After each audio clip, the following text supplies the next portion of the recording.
Oh, hey, it's Jacob, and I just wanted to see if we have any recovering people pleasers out there. If so, I mean, I know that I am. You are in the right place because we have Kallie Klug. She is a somatic practitioner. You can find her at KALI.somatics on Instagram. She's also co-hosting a course with Parvati called How Villains Are Made. Go to her page, take in the resources. She has some amazing content for wherever you may be in that journey. And we, of course, do our thing and tie it into Survivor. It was a great episode. We learned a lot. We know that you're going to learn a lot. Anyway, here is our interview with Kallie Klug. Hi, I'm Jacob Grenz, And I'm Winnie Stone. and this is Come Come On on In, in, Queens. Okay, we really have to work on the virtual Come On In, Queens. Just do it in post. Embarrassing. Okay, yeah, I'll fix it in See, post. did you hear that? It was perfect just now. Speaking of Come On In, Queens, we have a queen today with us, Kallie. Ooh, ooh, ooh, ooh. Yay! Welcome, Kallie. Welcome to Come On In, Queens. Do you want to tell us like a little bit about who you are in the world and the work that you do? I love the work that you do, and I love hearing about it, and I'm sure our listeners will too. Yeah. So my name's Kallie Klug. I'm a somatic practitioner, which means it's kind of it's like somatic therapy, so it's body-based therapy. So it's called bottom-up healing, a bottom-up approach, where instead of understanding trauma on a cognitive level or trying to kind of unwind trauma on a cognitive level, you instead focus on the nervous system. So it's really interesting, and I use that lens. I say I create spaces for recovering people pleasers because I really like working with that demographic. I'm a recovering people pleaser, specifically with the fawn response, which is the appeasement response. And when it's done chronically, it looks like people pleasing. So I really like combining that lens of somatics into that space, and then also blending some tantra kind of existential kink stuff that I learned from Parv with it as well, like Yes, earthwork type stuff. Yeah. great book, Existential Kink. It's Really on hold recommend at the it. library for me. Mm. Yes, which she talks about in her book. So that's where you put it on hold Yes. because you're still going to the Yes. public library. And I just checked out the Internal Family Systems book. So I'm excited to read about that. That one's really good. Um, yeah, when I started listening to your stuff, I was like, well, I mean, I've used fawning as a tool in my life for sure. But in watching your things, I was like, oh shit, no, I definitely a recovering people pleaser. And like, I'm like, am I getting therapized right now? Like, am I changing and growing as a human being? Because this is I think awesome. you are. Yeah, I've been learning a lot, and it's scary, but also great. You know, you learn something new every day, and you're always growing and changing. And I mean, obviously, Yeah, no growth or change happening on Winnie's part these no. days. Yeah, I mean, I had never even understood that fawn was a survival mechanism until I started talking to you about it when we went on our retreat. And I also didn't recognize the ways that it shows up in my life. So I always recognize freeze response. That's something that is a good old standby of mine. But fawn I didn't recognize. And then I would catch myself in calls doing the bobblehead when people were talking. And like, just to make sure that and there's nothing wrong, right, with making other people feel comfortable. However, I was using that specific thing to make sure that no matter what bullshit was being spewed by the other person, they felt comfortable saying it. How Hmm. does it show up for you, Kallie? Yeah. So for me, fawning, from my somatic experience of fawning is it is coupled with freeze, like you said, like that constriction Yeah. and that feeling of like stuckness in my body. Oh my gosh, like you were describing the bobblehead, so that feeling of like my chest is kind of tight. I can't really like move my neck, but like my face is lighting up and I'm like really there's a lot of tension, and I'm like almost like my eyebrows are raised and I'm like going like, yeah, yeah, but like I'm tense.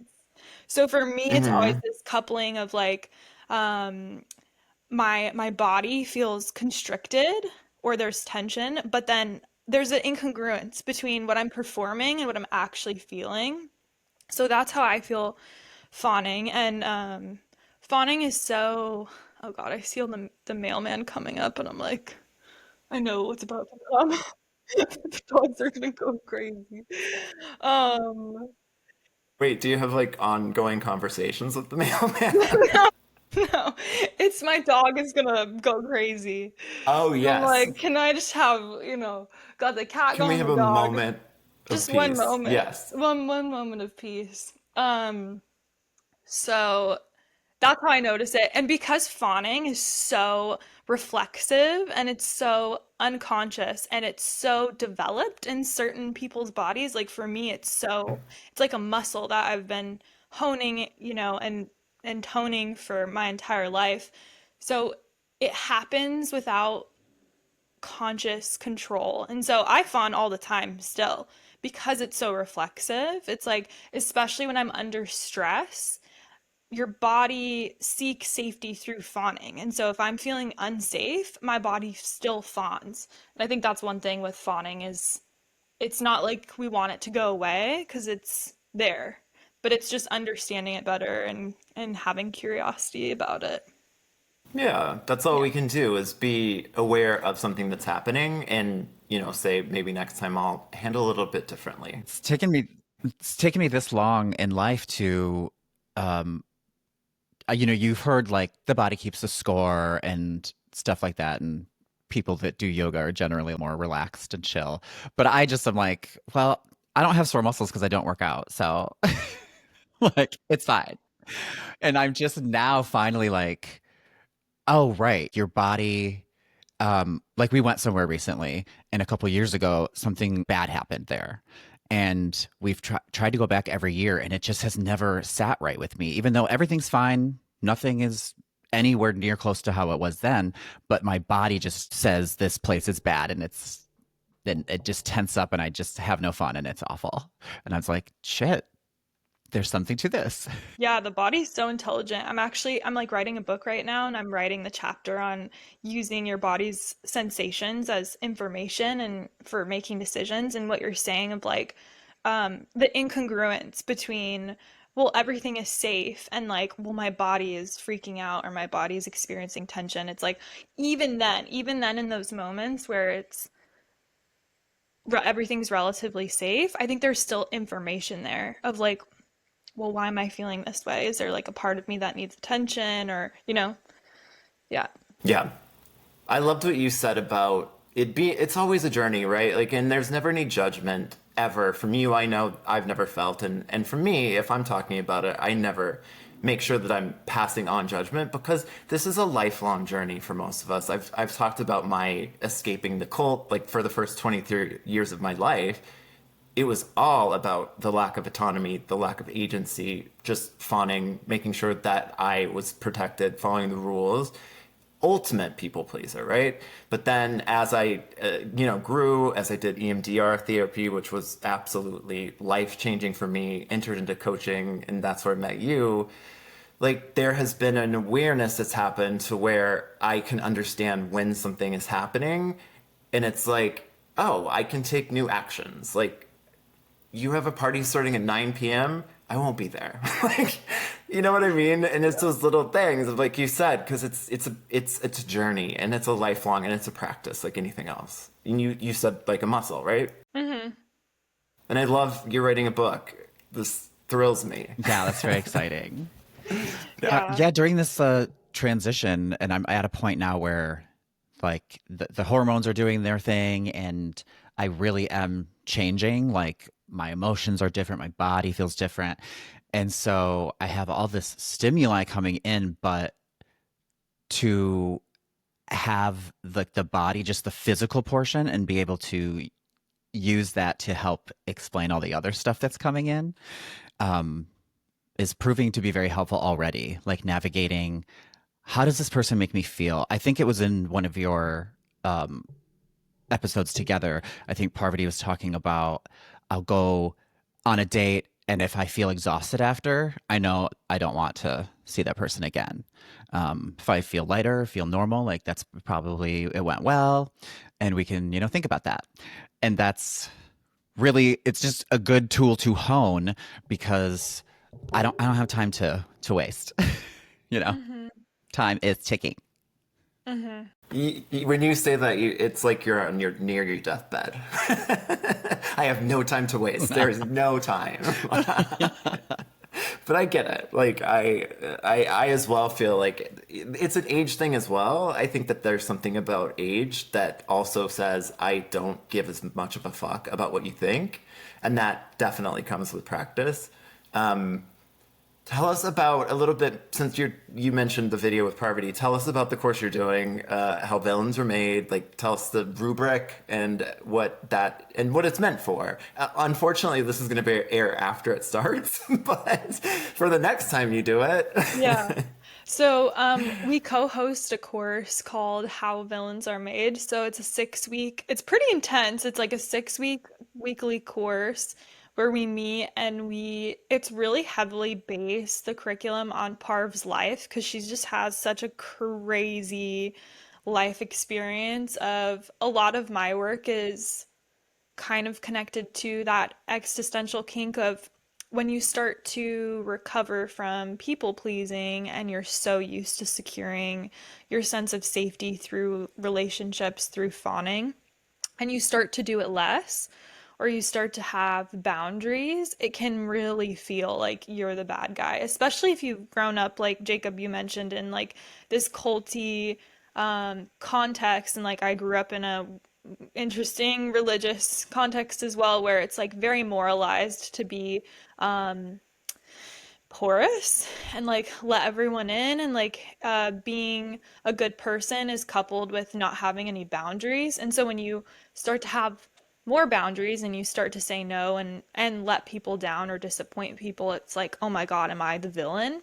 And so it's kind of getting comfortable with that in on a nervous system level. So we do a lot of somatics for that. It's called building your capacity to be disliked.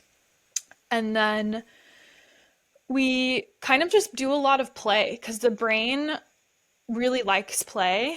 We create neural pathways way faster with in play context. And so it's like, how can I play with this idea of being the bad guy, and instead of it being this thing that's overcoupled, like, oh, I'm bad and I'm gonna die, I'm going to hell, I'm gonna have no friends, I'm like, like every bad thing, I'm gonna die penniless.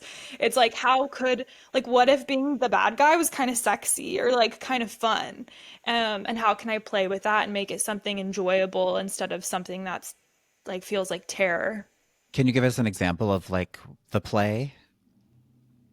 Yeah, I mean, like for example, I just had a friend who got in this, there was like this whole weird drama with this in this yoga community in this town, and Ooh. like all these women like turned against my friend.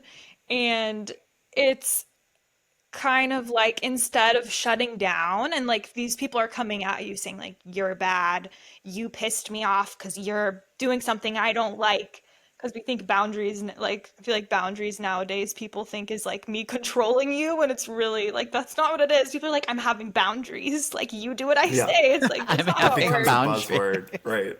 Yeah, you know what I mean? So when someone's coming at you like that, instead of collapsing and going into fawning and being like, I'm so sorry, like, what do I do? Okay, like, forgive me, and taking this experience of shame and collapse and fawn, it's like, how can I be like, wait, you're like obsessed with me. Like you're like telling everyone about me. Like you like literally can't get my name out of your mouth. And No like press is playing bad music press. like Mariah Carey's like obsessed and being just like, oh my God, like literally I'm so popular. Um, there's also grief with it.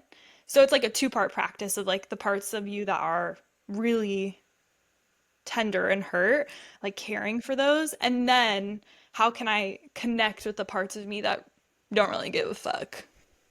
Yeah, that's the part I love about existential kink is it brings that other layer to say, okay, instead of looking at this thing that causes me shame that I keep on doing and repeating this, you're like, oh, I love this thing that I keep on doing to myself over and over, and it's sort of like an S&M kind of a vibe to it, and it really takes you out of that space of shame spiraling, right? One of the things that I wanted to ask you, because you had in your bio that you didn't go into this work because it was trendy, you went into this work because you didn't have a choice. And you just talked a little bit about your background. Do you want to give us a little bit more on that?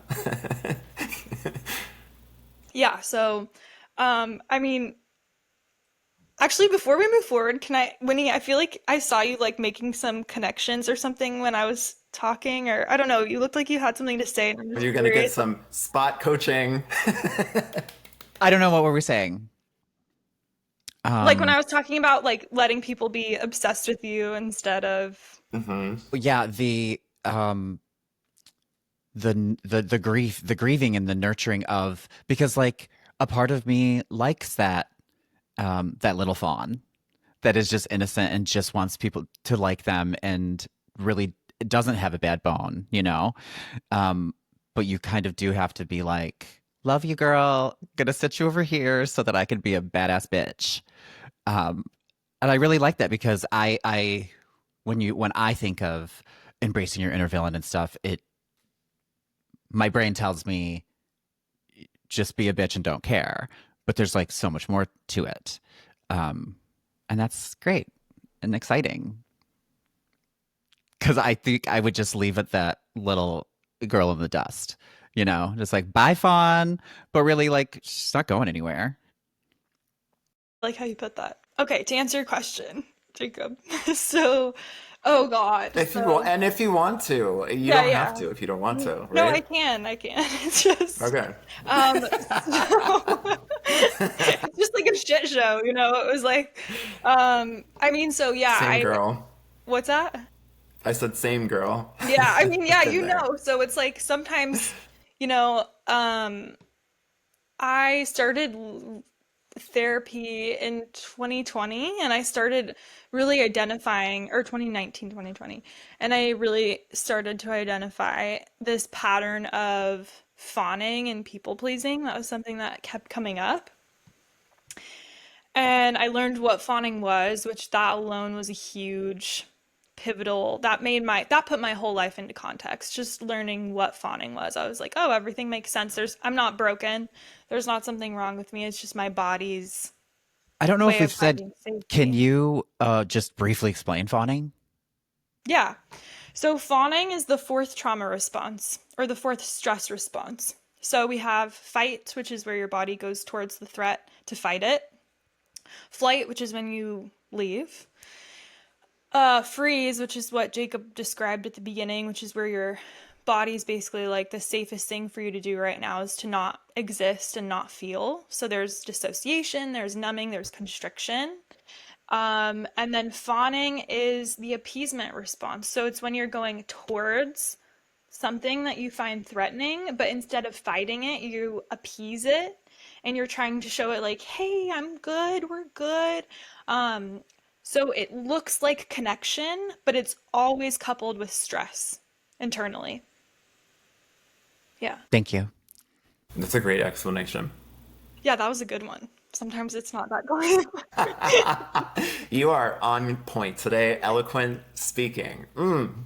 Thank you. So I learned what fawning was. So then I thought, okay, well, this easy solution, I'll just start doing it less and I'll start speaking my mind more. And people in my life that had gotten, they knew me as like the people pleasing Callie. That did not go over so well in my professional life, in my personal life. It felt like everything just crashed at the same time. Like all the structures that I was using to hold up my life were built on fawning. And so I cut the legs out from them all at once and it just crashed down. So that was really tough. That was when I met you, Jacob. That was like, that was a, I a remember, yeah. turbulent time, yeah. And I think just through that time, I was like, this is really tough to do. I wasn't alone. I was in this coaching group with you and Parv, but I felt like I didn't know what was happening in my body. I was like, what is going on? Why do I feel like I'm going crazy? I was really angry, which is really a natural thing after you've spent so many years fawning. It's so natural to swing into rage. So I was just like, what is going on? So I started to learn. I kind of became obsessed with learning about the experience of what happens when a fawning body starts to fawn less. And that's, yeah, what I've built my business on is just supporting people through that process. That That's so powerful. I had a note about that. The rage state that follows freeze slash the people pleasing state, and that it's biological. You're talking about studies with mice and cats. And I just recently have experienced this. Jacob can attest. I only just got back into the dating game. And so all of this new and old information about dealing with men has been happening. And I found myself in a people pleasing state, fawning, um, judging myself based on the interaction with others, who's giving me attention, you know, falling into old patterns that I wanted to avoid. And so when I told myself, we're not doing this anymore, then I got mad. Then I was just a she woman man hater for a good week and a half. Um, and so it was just interesting to hear you say that. I heard you say that today, earlier today, and I was like, oh shit, that's absolutely what happened. Because then eventually I calmed down and was like, okay, like maybe you overreacted a little bit. Because, like, yeah, plenty of men suck, but, they're not all evil. But most of them suck. Yeah. I find myself a she-woman man-hater at times too. With the rage thing. So what happens when we fawn? This is like something I come back to frequently because I still find myself experiencing this from time to time. Okay, maybe frequently. I don't know. Yeah, maybe. What happens when we fawn? So we become so deeply uncomfortable with confrontation and rupture in relationships. So for us, rupture doesn't feel like, oh, we have a conflict, we can repair it, and then we'll move on. It feels like I might die if you hate me, if we have a rupture, if we have some kind of conflict. So that typically leads people who are good at fawning to be very avoidant, conflict avoidant. And what happens if, like, let's say, Jacob, let's say, like, you and I have some kind of issue, or I'm feeling annoyed and I don't tell you. What happens is anger is really powerful and it's biologically a fight response. And so all of that energy that would go towards me saying, like, hey, Jacob, let's talk about this, blah, blah, blah, blah. That gets internalized. So if we continue to hang out and we continue to have like a little issue, all of that fight energy and anger is just recycling in my body. So that's when we get overthinking. That's when we get rumination. That's when we get this, like, not that I've ever done this, but when you're in the bathroom and you're like, you know what I would say to you in the mirror, Oh my god. like this is what I would say. Um, Yeah. A and full like 3-act play sometimes of yeah, like a like when I find conversation that you're myself gonna doing have. that, I'm like, okay, maybe I need to like have a conversation with someone. And so Right. that's why that happens, and then it gets built, and then eventually there's like the straw that breaks the camel's back, and then all of that comes forward. So it's not just that one like annoyance that I had, it's like a year's worth or like 20 years worth, and it comes out so big because it's like that doesn't go away. It stays unmetabolized in the body. So, yeah. When you talk about like dating men, it's like not just the one experience, it could be like a whole lifetime of Yeah. broken boundaries. Yeah, I'd been out of the game for so long, but it didn't take long to remember, like, oh, right, this is a way that I can be treated by a man, and it just like tears me apart.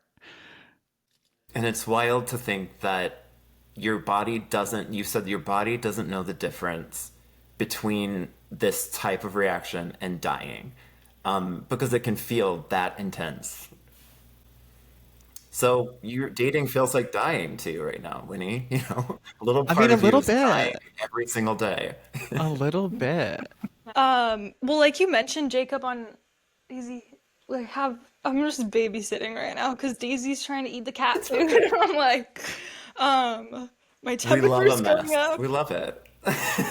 Well, you mentioned in your episode about the cult, Jacob, like that they cast you out. And like that is the ultimate fear of a fawning body is like, oh, they're gonna cast me out. And in tribal times, you'd be dead because you lose access to resources, you lose access to shelter and connection and all these things. Now it's different, but our bodies don't know that. Our bodies are still wired for this lifestyle that, you know, we haven't lived for thousands of years. Wow, when you said that, I had a like light moment because I had never thought of it that way. Yeah, because we're meant to live in villages and like to be in a community that is self-sufficient. So it does actually feel like death. That's very interesting. I feel like I'm learning so much. Like I was thinking when you were talking about it, I was realizing that I've also witnessed it from the other side of like, let's say someone maybe like was a little mousy in my life, and maybe I just like stepped on him a little bit, used him a little bit, and there would come a time, and I would know that there would be a time in the future when they caught on and realized like this is how I've been interacting with them, and that doesn't really serve me, it just serves them. um and I experienced their rage, that they're sort of like, wait, what the fuck have I been doing? Like, fuck you. I'm like, me. Luckily I don't use people like that anymore, but definitely it's wild. Yeah, I feel like that can even happen when you're not like you said you were kind of like using them a little bit, but I feel like that can happen in any kind of relationship dynamic where someone's not speaking their needs or their boundaries frequently enough. So it's like even if you're like because I've experienced that as well where you're like, "Hey, do you mind doing this?" You're like, "Yeah." And then you're like, "Oh, do you mind doing this?" "Yeah." Because you're like, well, you're saying yes, so like you don't have a problem. And then all of a sudden it's like, I don't want to do this. It's like, whoa, whoa, whoa. You could have just said so, you know? But it's like, as the fawner, it's like, it doesn't come out till it's like gonna burst out of your pores. Bottling it up. Yeah. And then, so just one more thing on that, and then I would love to talk about Survivor with you because we are a Survivor podcast, and I think it's so integral. When I was thinking about it, like this topic of people pleasing, fawning, releasing, or like coming into your villainy. Is it villainy or villainy? Villainy, I think. Is so powerful within the game of Survivor when I was thinking of specific examples. But like somebody who is at the beginning of this journey, for example, who is just now starting to notice that these are things that they're doing or experiences that they're having, what would you recommend? Where do you start? Like it can be overwhelming. I would say like starting to get curious about your fawn response. So there's this thing called mapping your fawn response, and it's understanding how does my body feel when I'm fawning, and then what are the triggers? So there's triggers that can invite the fawn response forward, like power dynamics or certain stressors or certain people. So really getting curious and like writing those down of like what what does fawning feel like in my body?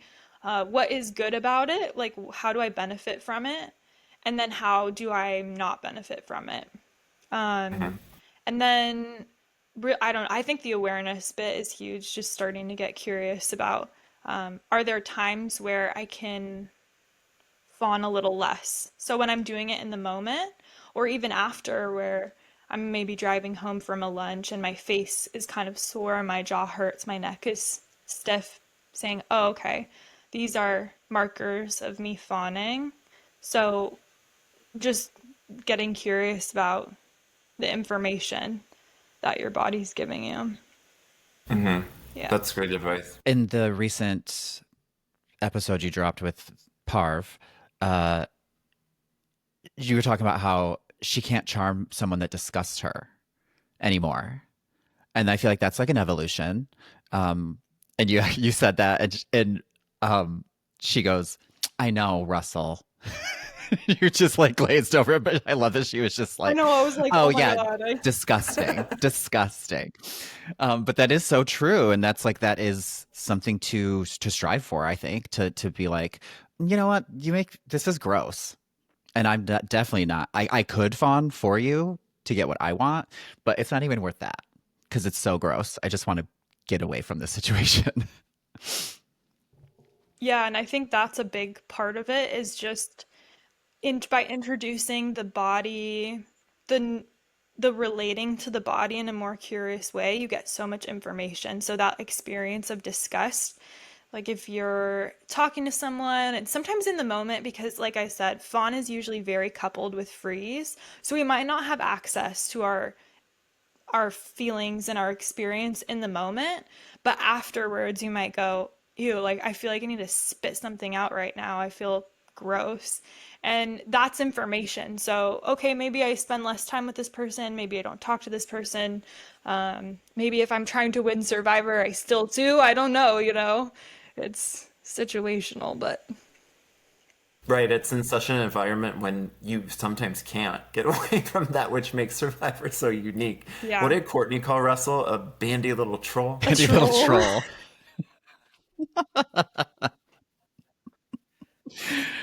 All Oh my right, God. Okay, well, let's speaking go of to the Survivor, island. oh my God. Tell us, like, because I didn't know you were a fan of Survivor until we started talking about it when we went to Cabo. What is your history with Survivor? Like, tell us. So, okay, yeah. So, I know you guys are lifelong fans, right? Or We're lifelong fans with a big asterisk that we don't like 41 through 48. okay, I No, haven't I've seen watched since those. season one. Yeah. Fair enough. Yeah, okay, I'm in the same boat. So I started watching in COVID when I was, couldn't leave the house. And I was like, oh, the idea of watching people on an island sounds really nice. I think the first season I watched was Kagyan. And I remember thinking, oh, they're gonna vote Wu to win because he's so nice. And they voted Tony. And I was like, what? Um, so that I think was how I got introduced to Survivor, and then I just got really obsessed with it, and um, I loved Parvati on Heroes versus Villains, and but yeah, I haven't. I watched season 41, and I was like, well, that's enough for me. Well, and we have to go to bed. Yeah. Yeah, we kind of have had that same experience with it. I was thinking of people that I have seen play this game where it either went the way of people pleasing and sort of that disrupted their game, or it went the way of claiming what they had done and it worked for them, right? So I was thinking of a couple examples of people, and like, again, there's no judgment in this either because who knows where these people were at in their journey of people pleasing. So it's not like a critique on their gameplay, it's just more of an observation of like where somebody may have been in their life. But Andrea Belke comes to mind. Do you remember her? She the blonde. Yeah, yeah, yeah. Oh, Andrea. So she played 3 seasons. Not the best seasons. Like she was on Redemption Island, and we've talked about Redemption Island because that was the Rob cult. Yeah, didn't like that one. And she unfortunately kind of just like lost her autonomy within that situation of Rob being this dominant character, and it kind of hurt her game. And then the evolution of that, she comes back for Caramoan and unfortunately latches on to Philip Shepard, who is also part of that other cult and is now part of Spies Are Us. But you see her get a little bit more like she knows that this is happening. She's kind of like he's just quirky and weird, and but it still hurts her game. Like she gets voted out. She comes back for Game Changers, and I think that this is her best run. Now, I don't really love Game Chasers as a season. We've already talked about that. But she has a pretty good run in there because I think she sort of finally starts to come into, oh, like, I'm not going to go get involved in some, like, dominant male character. I'm going to play my own game. Fucking So I gay. would be interested to see the next evolution of Andrea. Yeah, I remember her on I know she kind of got screwed over with those first two seasons because Yeah. Cara Moen was a weird like I can't watch that season like again because it's dark with It's very Brandon and dark. yeah. Very You dark. said that's And the one Dawn and that the Rob Teeth. wins, or no? No, that's No, redemption. Cara Moen, Cochran wins. Cochrane one. Right, right, right. Yeah, dark. And that's the Dawn Teeth moment and the Brandon hands. Yeah, I it's a like really it. dark season, but I kind of like it. It's kind of one of my favorites. But yeah, I could see Andrea coming back in her villain era. Yeah, let's do it. Come on, Andrea. Come on in, Andrea. Come on in. They should have had her on 50. Should have had a lot of people on 50. I know. There was a lot of glaring omissions for 50. Yeah. Um, Daisy, please. Daisy. Daisy, all is well. Um, I kind of feel like, oh my gosh, who was it? Oh, I kind of feel like Ozzy does the good guy card a bit Definitely. in the first couple seasons that he's on as well, especially Micronesia. I feel He's like so he's kind of indignant about like it too. yes, and like loyal, like we're gonna be loyal to each other and blah blah blah. And then the season with South Pacific, which I also can't really watch that one. I feel like he comes back a little more villainy, but it's maybe like not the villain energy that we're going for, you Yeah, know? it's kind of We're gross. going for like bisexual king OnlyFans Aussie energy now. Yes. He's played so many times. Right. I'm curious to see what happens with 50 and like if he can bring some of that story into it. That would be, see, that would give me a reason to watch. If they Yeah, talk about his right. like his current life, I'm like, please, like, let's hear it. Let's get some gay shit happening. Winnie, give us something. What's the Survivor player that you think like derailed because of people pleasing? I don't know about derailed, but I think that somebody who used it to her advantage would be Natalie White. She definitely let Russell think he was in the driver's seat the whole time, and because that made him happy, but also helped him to put himself in the line of fire. Um, because it wasn't until the end that you realized that she knew exactly what she was doing, and that was kind of the play. But the whole season, you're kind of like, oh, it's just kind of a pushover, huh? Like she really is just like Russell's thing. But so I appreciated that. And where did she go, Natalie White? Where She's did she go? missing. Spending her $1 million. Hmm. Yeah. Oh, yeah, probably so. Speaking of that same sort of archetype, um, Eric Rickenbach, who we've talked about a That's a lot, good is the ultimate. example. Because the whole thing there was like, you can get to the end, but nobody's gonna like you. And he fell for it. He was like, oh yeah, nobody's gonna like me. So I'm gonna do an act of purity and I'm gonna show everybody that they can like me. And Yeah. ooh, Just across the board, anyone who says we're the good people, we're playing the Yeah. clean game, we don't need to be bad to win or whatever. And it's like, that's a different show. Yeah, it's that's not the funny. game we're wanting to watch. Yeah. It's funny how we couple like we moralize it so much, or it gets moralized, especially now. That's why it's so boring. People are like, I want to go to the end and be a good, upstanding player. I don't want to watch the show where everyone's a good, upstanding player. That sounds so No. boring. Eric recently reposted, I made a post of, the picture of Serene, Natalie, Parv, and Amanda laughing after he gets voted Oh, out. iconic. Yeah. I took that and I made it into like a How Villains Are Made promo, and he put it on his story, and he said, when I see a marketing thing on Instagram and it's just making me relive my game show trauma." But nice job and good repost. was like, sorry, Eric. He's like a really talented artist. I didn't know Yeah. until recently. Maybe it was because I looked at his page when your post got reposted. Oh, you know what I'm thinking of too? The season with, oh my gosh, what is it? The one that Rob wins. Which one is that? Redemption Island. Yeah, Redemption Island. So I remember when Russell was on the team with the older people because they had it separate. Oh, I don't think it was supposed to be separated into age, but for some reason it was. And they like ostracized him from the group. I don't know. Anytime there's like I don't know, they really like were like he's bad and we need to get him out. He's a cancer. And then they got him out and they all lost. Anyways. It's like, oh. We're glad that you were striving for that. That's a good example. So who has used getting in touch with their inner villain to their benefit and to their success? Oh, I have a list. Okay, this one's kind of underrated, but Sugar on Gabon is like so cunty in the best way.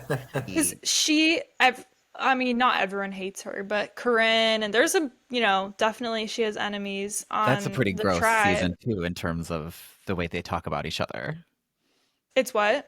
Pretty gross Yeah, it gets in this really season. nasty. Yeah.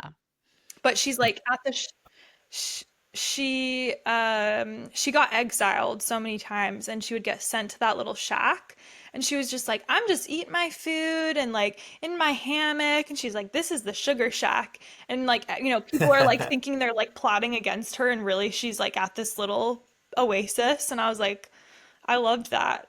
I loved her run in Gabon. I did too. Yeah. And that season, I mean, it does get kind of like panned, but the conflict is something that I think we need. And you said something in your voice memo that I really loved. We need the antagonist of the story because if it's all protagonists, it's boring. Like there's no story, right? You had another example. Tell me another one because you had two examples that I really loved. You're talking to me? Yeah. Oh. Sorry. I don't remember what I told you. Abby, Maria, and Cass. Well, yeah. Well, I love Abby Maria. I I adored her on Survivor Philippines and Second Chance. They really should have brought her back for 50. But I mean, I think it's amazing that she got through Survivor Philippines because people did not like her and that was like no secret. And I love that she embraced that label and just kind of ran with it, especially in Second Chance. I feel like her and Cass were able to come together and they called themselves the Witches Coven. She thought she was going to get the heroes edit her first season. She And then she did. gets home and it airs and she's like, wait, what? And so she wasn't even like playing in that direction, like she thought that's what was going to happen. So then when she came back, yes, like you said, she really embraced it. The whole dead to me. Whenever she'd vote someone out, dead to me. We love that. Or like when she what is it? She told that I forget, Savage. She's like, "Well, at least you made it to the merge." Yeah, he At least she made it flips to her off. jury. Yeah. Yeah, she's great. And I'm actually thinking of like her season with Denise. And I feel like sometimes on Survivor, when people are so concerned with doing the right thing or being perceived as good, it kind of leaves a distaste, like a icky taste in my mouth. Because I remember Denise, I'm sure it's really frustrating to live with people on, I would literally kill people if I was on Survivor. That's why I'm not playing Survivor. It almost feels more clean to me to say, like, you're being annoying and be quiet instead of like, like I felt like there was some weird stuff that went on with Denise and Abby that I just didn't like. Like, I didn't like how Denise spoke to her. Thought it I was really agree. condescending and patronizing. Yeah. There's there's that tribal council where up to the point like the edit does kind of paint Abby Maria in one sort of light, and you as an audience member are like, oh yeah, she's awful, she's annoying. But then that specific tribal council where Denise makes her cry, you could tell that she was not aware, and like Winnie said, that she was putting this out, and it then she really snaps back into, well, if this is what you think I am, then I'm gonna be that. And that's, I just love her arc. Like, I love after that, I'm like, okay, Abby Maria, I'm with you. Let's go. And Cass is a good example too.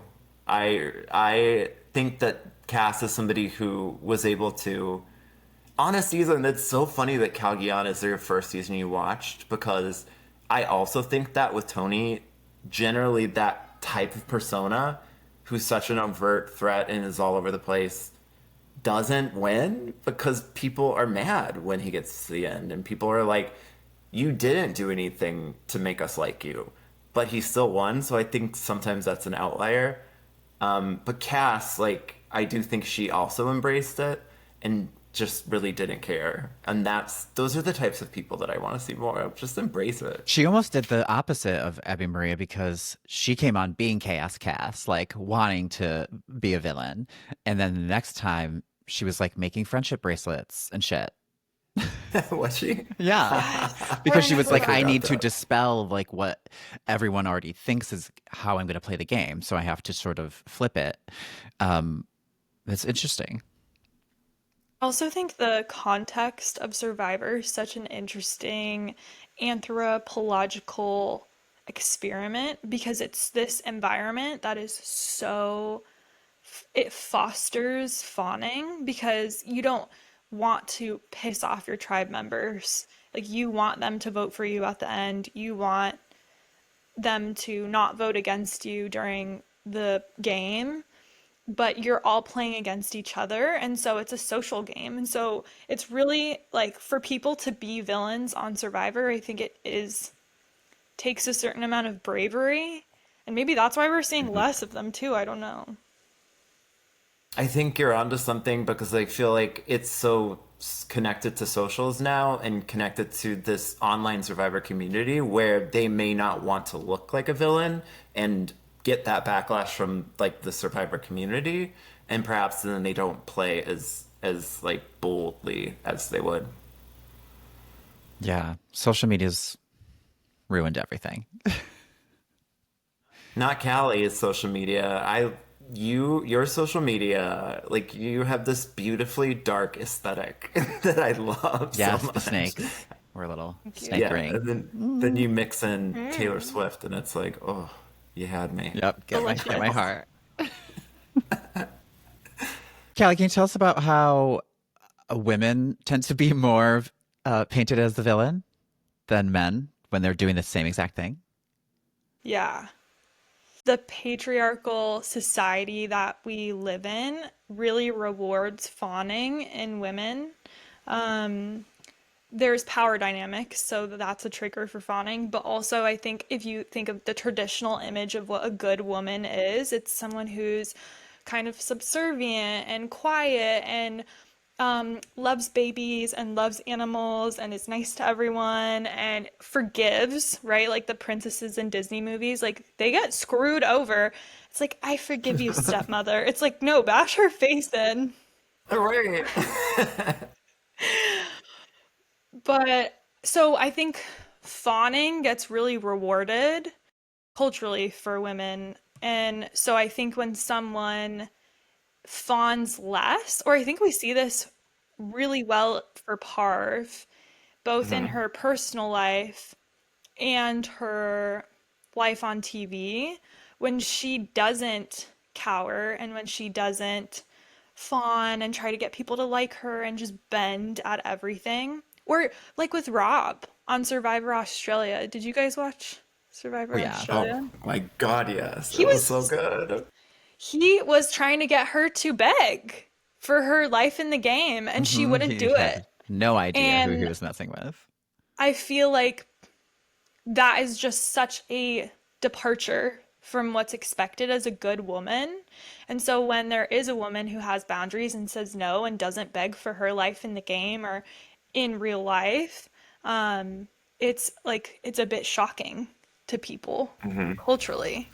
What do you guys think? Yeah. I'm curious what I you guys think I too. think that Australia versus the world was healing for everybody because Parvati is like a coach and mentor for me, right? Like I want to live more fearlessly in my life like she does as a person, right, in the world. But then as this other layer of being this person on this game that I love, to see her trajectory in heroes versus villains and to get to the end and have these people hurt and butt hurt about the way that she played when she was not any different than anybody else or a male playing this game, and then for her to do the same thing. And I thought she was even more flashy, like some of the traits like we talk about divine feminine and sacred masculine, like these were more masculine traits to like be more flashy with your game, to be more bold, to be, and she still did all of those things and was able to get to the end and they respected that. I'm sure it was healing for her. It was healing for us as audience members because it's like this is the kind of game we want to see. And you were rewarded as you should be. What do you think, Window? I'm getting a crash course in what it's like to be a woman in this world. And it's not great. I was just saying this the other night as a little gay boy saying, like, men are garbage, fuck men, they're terrible. No one questioned what I meant. Everyone knew. All of my gay friends knew that I meant, like, that type, the toxic masculinity, masculinity. Toxic masculinity doesn't mean masculinity is toxic. It means toxic masculinity is toxic. But now I share that same thought, and the amount of people that feel like they need to be like, well, not all men. It's like, are you mansplaining men to me? Like, well, of course, not all men. Like, it's like people who have known me for years and years. Their perception is shifting just because of like the biases that exist and have existed forever. Um, and it's really disheartening. And you know, I've always been a feminist. I've always felt for uh, the woman's journey in this world, but obviously now it's compounded and my heart bleeds. I am so curious, Winnie, about just like because you have two really different perspectives. And I'm like very curious about, like, as we're talking about fawning, if you have a different relationship to fawning pre-transition versus now. I don't know if you're willing to share that, but I'm like so curious because you have these two perspectives.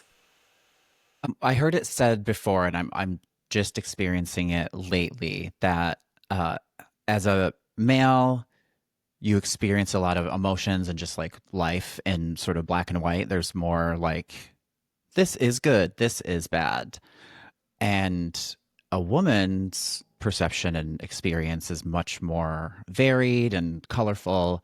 There's so much more to sift through now and to recognize it. And I think before it was easy to just move on, you know, like this doesn't serve me, goodbye.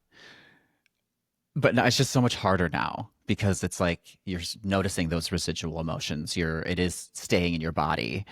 Um, and so, yeah, navigating that now it's just tough. It's tough. It's tough feeling things and having to deal with them as opposed to what most men do, which is, I don't want to feel like that, so I'm not going to. Do you feel like the pressure of, like I was describing, being like a nice woman who's like, gets along with everyone? Do you feel that pressure now differently than you felt before? Yes, because I can witness it in real time.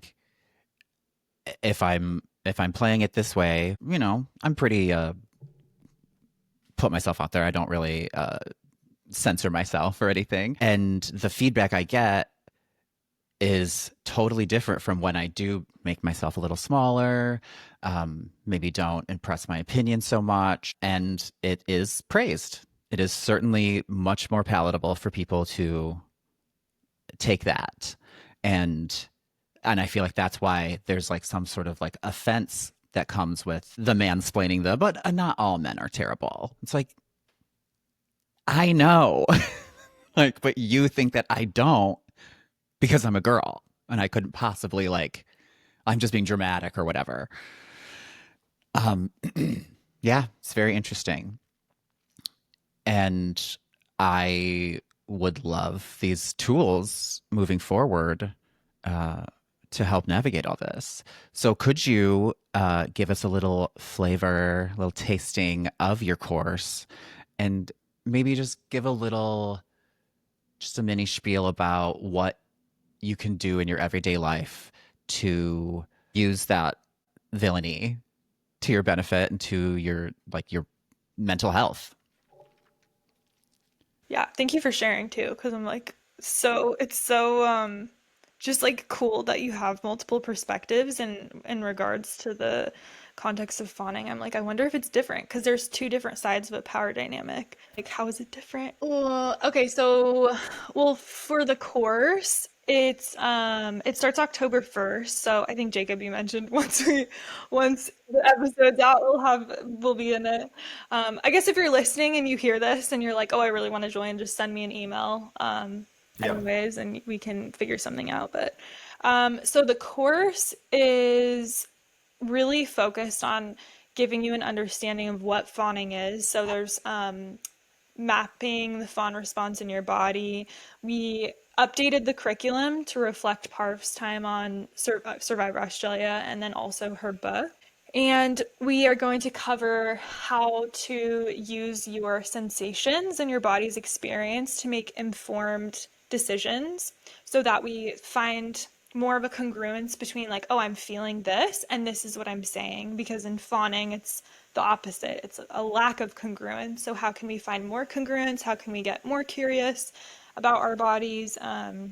We talk about boundaries, how to have embodied boundaries without that overswing, which it does happen, but how can I express boundaries in a way that feels honest and kind? And then we also cover the villain work about like leaning into it with play, which I teach that in my courses, but it just hits different with Parv because she's lived this in such a deep way.